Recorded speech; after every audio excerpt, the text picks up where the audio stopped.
When Nietzsche said God is dead, he was referencing the end of a religious dogmatic age and the beginning of secular scientism. Now, I would like to formally apologize for this very cliché introduction, but let's be honest, we all knew I was gonna have to mention either God is dead, one must imagine Sisyphus happy, or there's but one truly serious philosophical problem, and that is suicide. I mean, is it really a mediocre philosophy YouTube video about meaning in life if I don't pick one of these overused quotes? So, God is dead.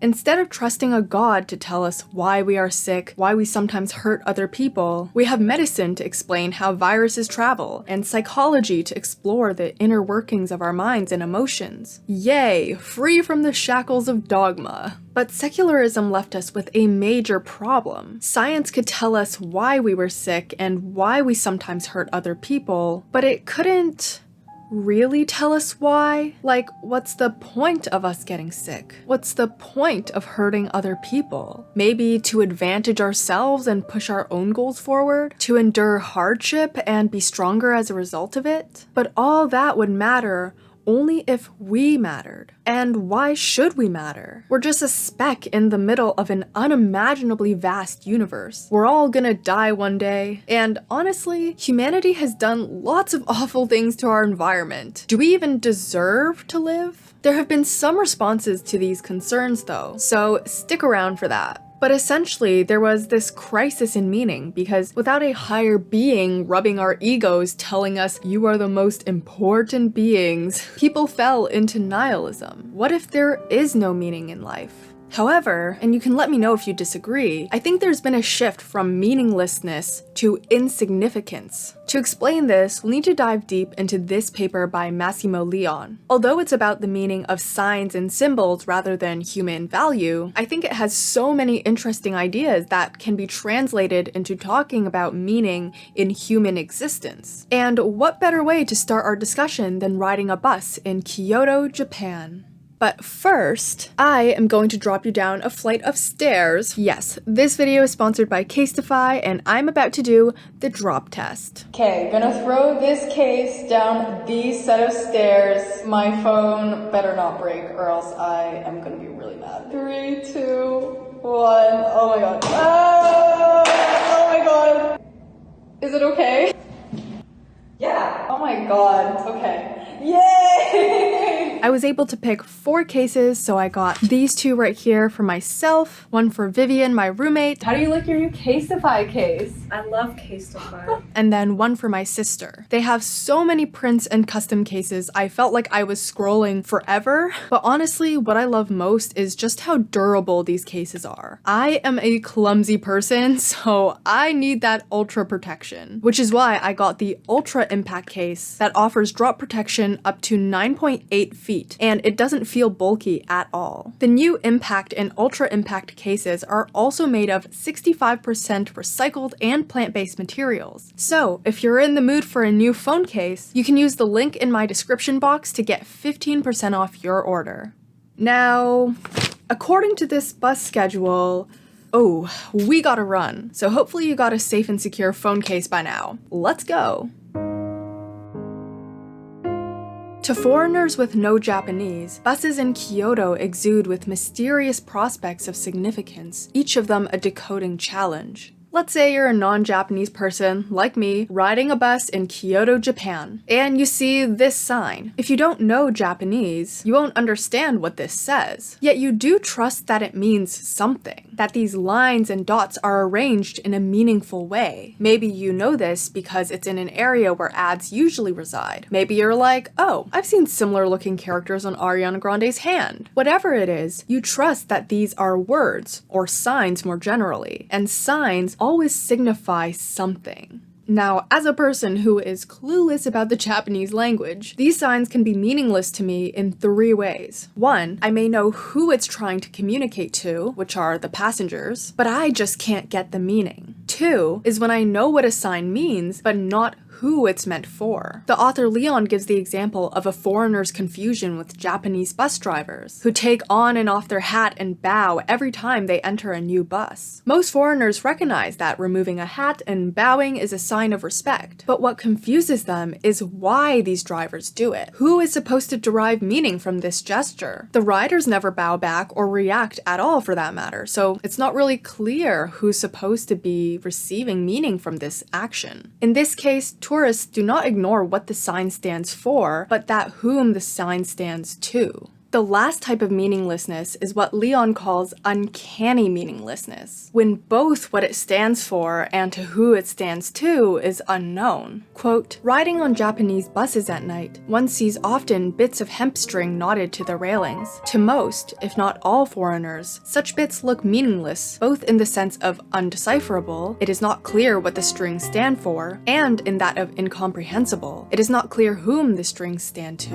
However, something in such bits of hemp string will still qualify and present them as signs. A reoccurrent bus passenger indeed will soon realize that 1. Only bits of hemp string appear, not of other materials. 2. They are always knotted around the same railings. 3. They are always knotted in the same way. Thus, although foreign passengers do not know either what these bits of hemp string stand for or whom they stand to, they will start realizing that their appearance in the world is patterned. Assuming we can't just Google the answer or ask a local citizen what the hemp signifies, the only way to associate the potential meaning of the hemp strings with an actual meaning is to do research ourselves. Broaden our experience by repeatedly riding the same bus at different times. Perhaps we ride the bus a few times in the morning, a few times in the afternoon, and a few times at night. Through repeated empirical observation, we will come to realize that the bits of hemp are actually remnants of leaflets tied to the bus railings in the early morning, which is why, by night, only strings of it are left. Hence, the hemp strings signify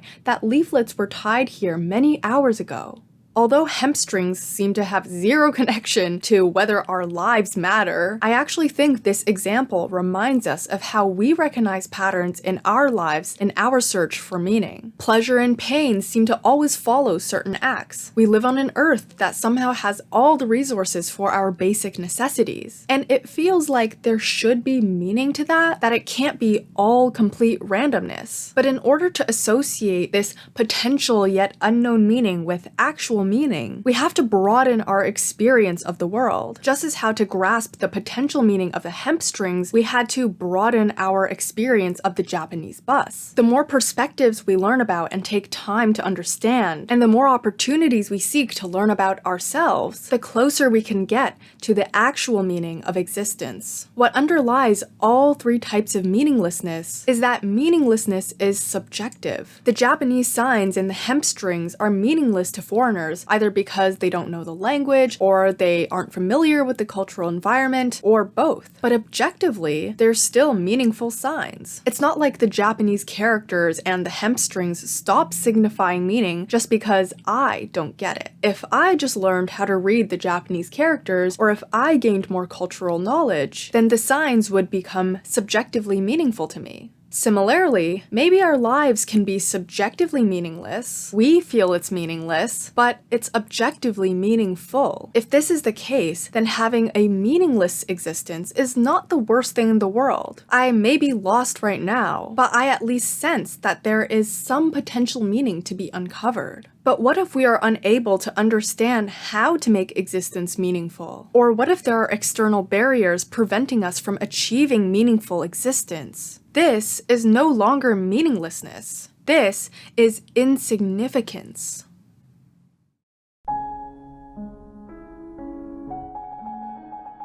While meaningless signs have meaningful potential that can be dug out, insignificant things signify nothing to no one in no respect or capacity. Quote, "It is a transparency that nobody looks through, a letter that nobody will ever read, not only because it is written in a language spoken by none, and not only because it is enclosed in a bottle that will never be opened, but also, and above all, because nobody ever will recognize it as a letter." Because of this, we can only recognize insignificance in contrast with significance. Let's return to our bus in Kyoto. Many foreign visitors will be surprised at how many locals sleep on the public public transport. Some might wonder if it's because Japanese people work very hard, wake up very early, or just spend lots of time on the bus and nap to pass time. However, a few others may realize from this experience of Japanese culture something about their own culture. Quote, seeing how easily and how commonly Japanese people fall asleep in public transport indeed will lead some foreigners to think, I would never feel comfortable doing that in the metro of Paris, or on a bus in Rome, or on Madrid's suburban trains. Japanese people fall asleep in public transport not only because they must, but also because they can. They can, for they trust their public space. They trust their society. They trust their fellow Japanese.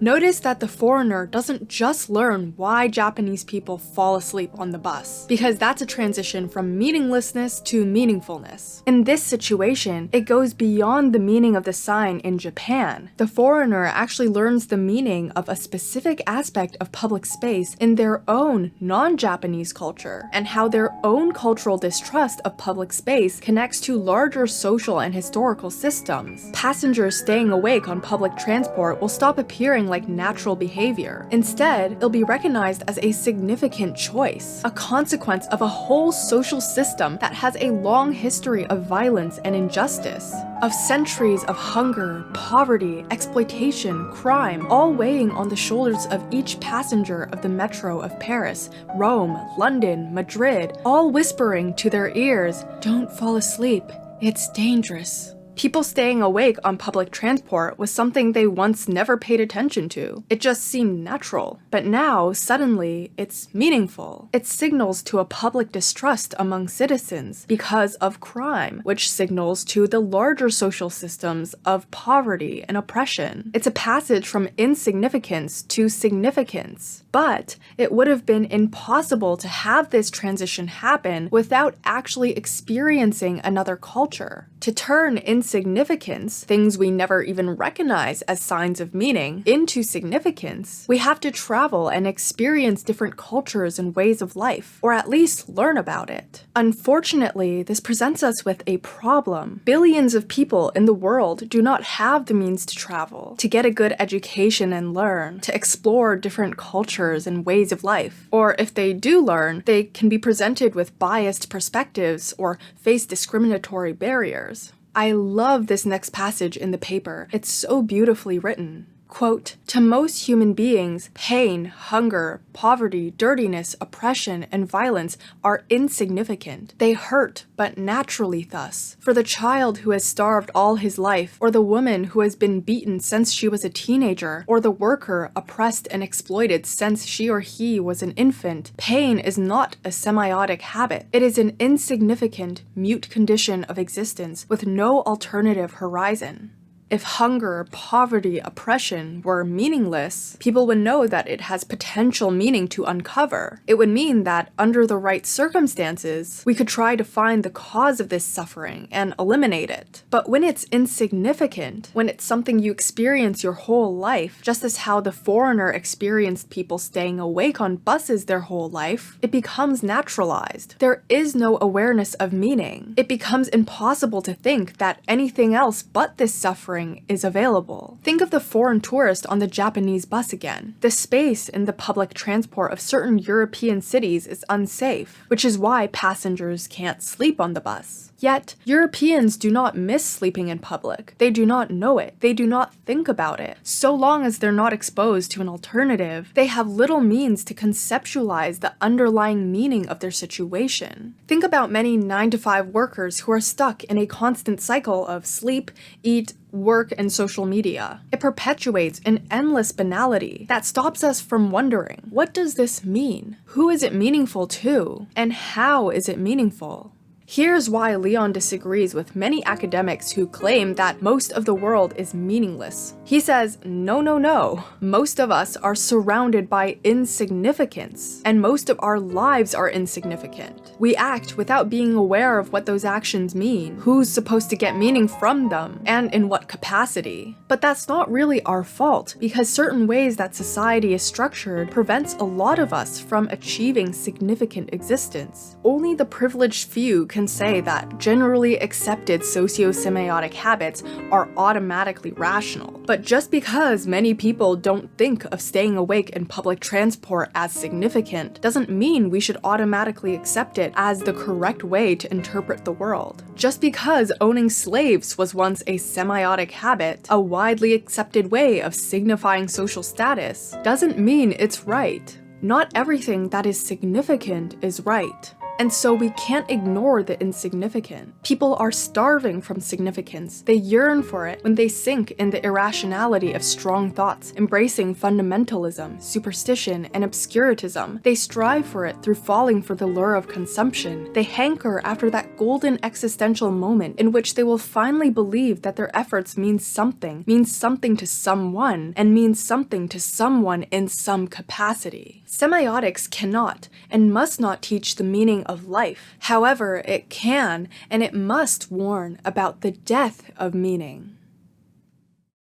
Then what the fuck is stopping us from just throwing ourselves off a bridge and giving up and saying, yeah, the planet is dying? Postmodernism is cool and all, but there are legitimate concerns about its contributions to the death of meaning, or at least confusion about meaning. I don't want to explain what it is because I'll probably get it wrong, so I'll just let Plastic Pills sum it up here. Bergson, Husserl, Heidegger, Foucault, Derrida, Fanon, de Beauvoir, bell hooks. And so, as you can imagine, postmodernism is like, WTF is this modernism shit? Modernism is when science and or rationality and or religion were seen as the path to ultimate truth. The main point I want to stress in this video is that modernism believed in grand narratives. Everything that goes up must come down, the history of all societies is the history of class struggle, or all men are rude because they secretly want to stick it in their mom. But postmodernism was like, how about this perspective you're forgetting? Or this bias you have? How do they interact? Is there really one privileged truth position at all? One characterization of this shift from modernism to postmodernism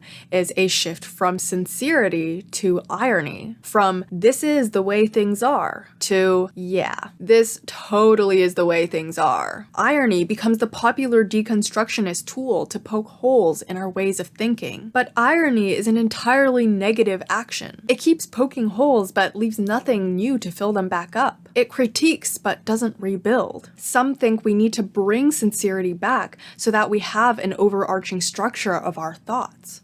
Behold, metamodernism, a theory that doesn't see why we have to choose between modernism or postmodernism. Instead, we can constantly move between the two. We can bring back sincerity by being ironically sincere. 'Cause frankly, pure sincerity is now considered cringe. I think I touched on this in my video on Gen Z humor already, so I won't go too much into that, but essentially, some of the most effective ways of being sincere now are to be ironic. For example, BoJack Horseman explores some really dark themes, but with cartoon-talking animals living among humans in a colorful cartoon world. The creator, Raphael Bob Waxberg, explained, "The brighter and the sillier and the cartoonier we went, the more the audience was willing to go with us to these very melancholy places that maybe on a live-action show would have come off as indulgent or saccharine." I do not know how to pronounce that.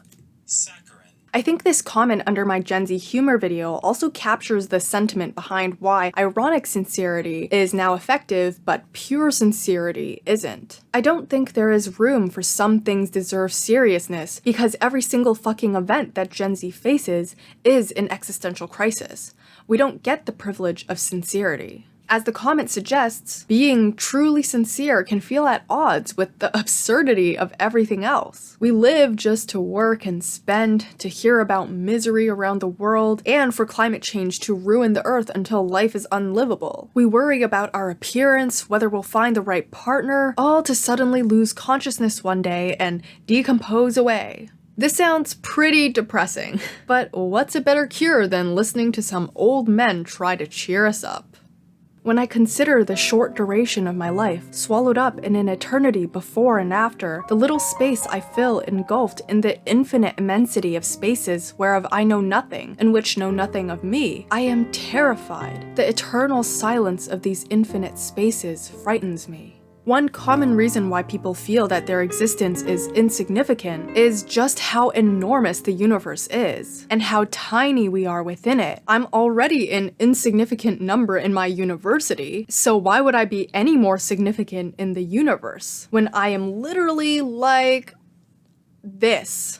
Ah yes, the age-old question. Does size matter? Spoiler alert, it doesn't. If it were proven that God existed and he said, "You humans are special snowflakes," science wouldn't suddenly be like, "This just in, the universe is actually small." The objective value of our existence isn't affected by size. If we are intrinsically significant or insignificant, how could an external factor like size affect that? The author of this article quoted someone who was like, "Well, Sir Isaac Newton was pretty darn significant, but he was smaller than a hippo." So, it's true that sometimes we use size to represent value. For instance, it's hard to think of a religion that worships a super tiny deity. Usually they're infinite in size or beyond the realms of space. And civilizations tend to aspire to build humongous monuments. But this is because big things are psychologically more impressive and they take more effort to make. This size doesn't say anything about the intrinsic value though. As the author points out, few would prefer to have a huge pile of shit over a diamond. Another common reason for feeling like our existence is insignificant is because we're all going to die. Heck, there's a countdown for how long the human species has left on Earth. We study to work, we work to pay for our home and food, we pay for our home and food so that we can take care of ourselves and perhaps a family. But to what final end? It's a chain of actions that seems to never resolve in a final endpoint. Me working explains why I study, and me paying for my food explains why I work. But what's the big goal at the end of all this? If there isn't some ultimate end we're striving for, we must be insignificant. But Thomas Nagel says that we forget there are tons of chains of actions that end within our lifetime and are directed towards different goals. Not everything has to lead to one ultimate purpose in order to be justified. There can be smaller endpoints within a larger picture. For example, we take an Advil to stop our headache. And that's it. That's all there is to it. We don't bug our friend being like, "So why did you take the Advil? For self-actualization? For the good of humankind?" No, we probably don't think they need to justify that action beyond just wanting their head to stop hurting. I think these two reasons as to why people feel insignificant presents a view on the absurd that differs from Albert Camus' conception. Camus says that the absurdity of existence comes from a gap between our search for meaning and the world's lack of a response. But Nagel says the absurd comes not from a conflict between our expectations and the external world. Rather, it comes from a collision within ourselves. He says that for starters, humans can't help but take things in life seriously. We worry about what our family and friends and strangers think of us, how attractive our appearance is, what our career is, whether we understand the world, whether that burger was really worth $22. This is a special ability to reflect on ourselves. As humans, we can step back and evaluate our life from a more detached perspective, as if we're a spectator making judgments about ourselves. Yet simultaneously, we also understand that we can never actually escape this highly specific position we're in, namely ourself. However, when we view ourselves from this outside perspective, we realize how arbitrary our choices and considerations are. Sometimes I catch myself judging how even my eyeliner is for the 5th time, and I realize that literally doesn't matter. Even eyeliner being an attractive feature is so arbitrary. Sometimes I stress a lot about the grade that I get on a paper, and that outside spectator voice of mine tells me, "Olivia, this paper grade does not matter in the grand scheme of things. In fact, you're going to die one day, so most things that happen to you will lose value once you stop existing." Yet, realizing how absurd our considerations and thoughts are doesn't usually cause us to just sign off of life. And that's the absurdity of it all. We can recognize how odd we act and think from this third-person perspective, yet still be invested in taking those actions and thoughts seriously, first person. This is why Nagel says human existence is absurd, but not, say, the existence of a mouse. Quote, he lacks the capacities for self-consciousness and self-transcendence that would enable him to see that he is only a mouse. If that did happen, his life would become absurd, since self-awareness would not make him cease to be a mouse, and would not enable him to rise above his mousely strivings. Self-conscious, self-transcendent mouse would be like, damn, I'm a mouse, and I can never be more than that, even if I want to. So, if you want to avoid a life plagued by absurdity, Nagel says just shut your brain off, act solely based on impulse, so that you tap into your head-empty animalistic side. Have fun dissociating. Now, this would not be a meaningful life. It's just no longer absurd. But it doesn't seem quite great? But hey, you avoided the absurd. This probably unpopular way of life is Nagel's way of suggesting that absurdity ain't even that bad. He thinks that Camus' proposition that we must shake our fists at the world and live in spite of the absurd is a romanticized and slightly self-pitying picture of absurdity. Absurdity, to Nagel, is one of the most human things about us. It is a product of our most interesting and advanced characteristics. It's because we are self-conscious and self-transcendent that we can ever be aware of the absurd. And that's unique. Yeah, we're kinda intelligent, no big deal. Quote, if a sense of the absurd is a way of perceiving our true situation, then what reason can we have to resent or escape it? It need not be a matter for agony unless we make it so.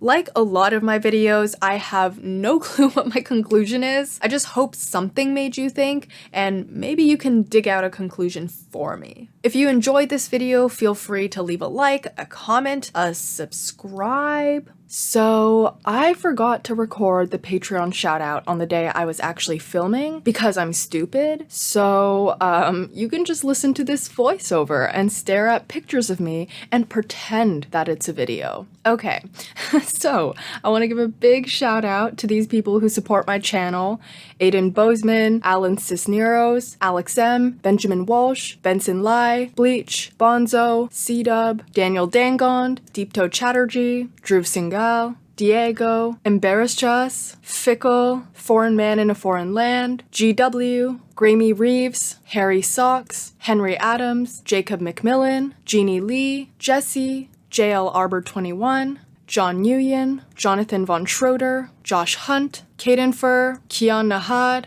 Kyle Anulishian, Lee, Laura Clark, Laraz Levy, Lorenzo Villegas, Michelle Jia, Murky Morals, Name, Nova, OHB, Robert Castro, Sabrina Fior, Soladosi Tania, Spaceman No Helmet, Stephen Bollinger, Vincent Julian Valdez, and Zesty Sauce. Thank you so much for watching. Let's keep talking, and I hope to hear from you soon. Bye! Actually, no, not a good joke. Don't put that in the video. No. Okay.